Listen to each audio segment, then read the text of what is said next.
Welcome back. Ladies and gentlemen, continuing our discussion with Engineer Shaaban. Sir, now we speak about the new delta, we speak and talk about Tushka and all these, and the land reclamation, but what about the already existing agricultural lands in Upper Egypt, in the governorates that have been there for centuries, not even decades? What about Sinai Peninsula? Where are these areas from the agricultural development the whole country is undertaking? The Decent Life Initiative and the work they do on the infrastructure and all the different industrial, medical and educational sectors.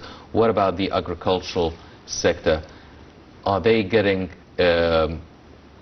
enough or proper development, facelift within their agricultural culture and their methods, or are farmers comfortable with the centuries of traditions that they've been used to?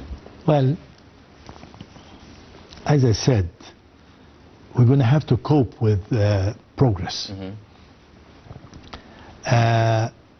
As you've noticed, the method of agriculture is completely different, because massive areas of crops, and you need equipment, modern equipment for the harvesting of the crops and everything. And I think the delta and the valley were divided to small increments due to certain political circumstances that took place in the middle of the last century.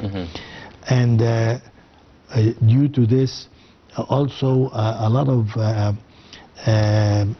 villages and construction were built on very fertile land.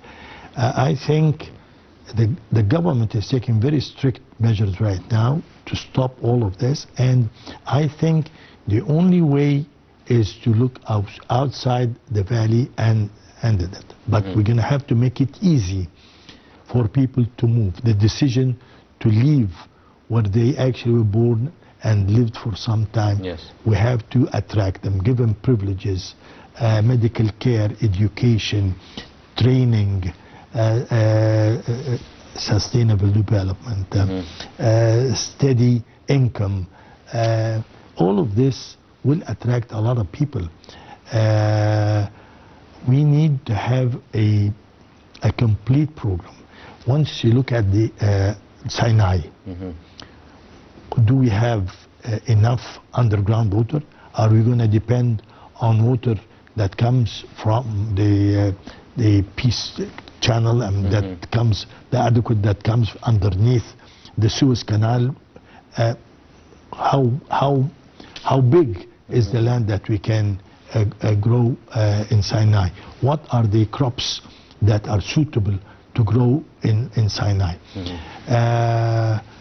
When you move again to the new delta and move west to Farafra and go south all the way to Siwa, Dakhla, Kharga, all of these oases, you're going to have to consider what kind of crops and the transportation distance from these areas to the heavily occupied population areas.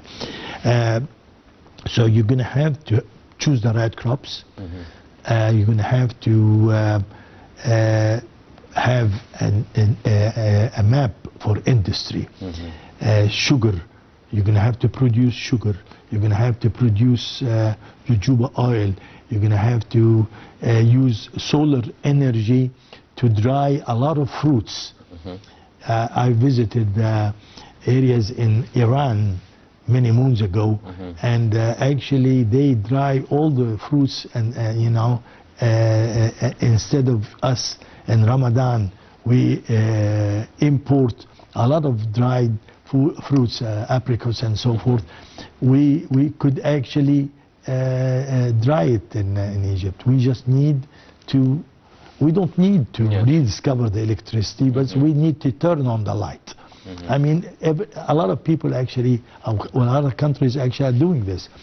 We might as well just follow their, their footsteps. I think we need to look at the whole map,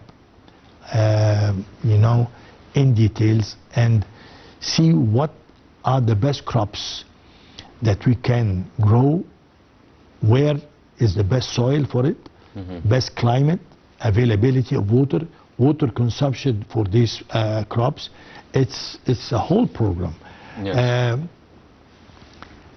As I mentioned also earlier in an earlier program, and I've met technicians in Central Africa, and actually they told me that they do not believe that we do not have an underground river in the Western Desert, because the rainfall rate in Central Africa is huge, Yes. and it seeps under the ground, and they think that the Qattara depression attracts this water toward the north, Underground. So we need from our friends in NASA to give us some data about their satellite called GRACE.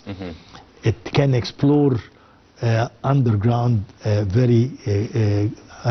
about 200 meters under the ground, Yes. to check availability of minerals or water.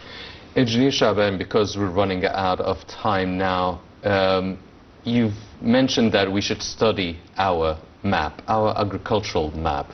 Now, should we also study agricultural maps in the countries around us, especially in Central Africa, and in turn that would help us decide on what to grow and who would benefit, not just Egypt but other countries as well that would benefit from our own crops? This is a dream that I hope that we can fulfill. About 2-3 years ago, our president was the president of the African Union, and we have enough information about a lot of countries, neighboring countries, and I think with the cooperation of our brothers in the Gulf, because they invest a lot of money in Africa in agriculture, they stopped really trying to reclaim land from the desert, and now they invest in Africa. I think if we have agreements with our friends in the Gulf and our brothers in Africa, we will be able to create a lot of agro settlements in Africa, in Burkina Faso, in Benin, in Niger, especially with the political climate is changing in these countries, and the European influence is withdrawing. And I think we will be able to help in filling the gap, and we can actually grow very important crops, because actually it depends on rain. So rainfall is excellent in these countries.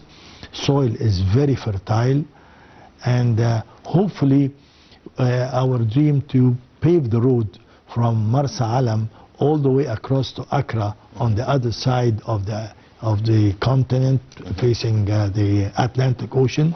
This will make the Marsa Alam, for instance, or Qusair, a logistic location, and all the goods are going to the countries that do not have ports in Africa, will come to our country and go by road to these closed countries. Hopefully we could do this with the BRICS partners in the future. Hopefully.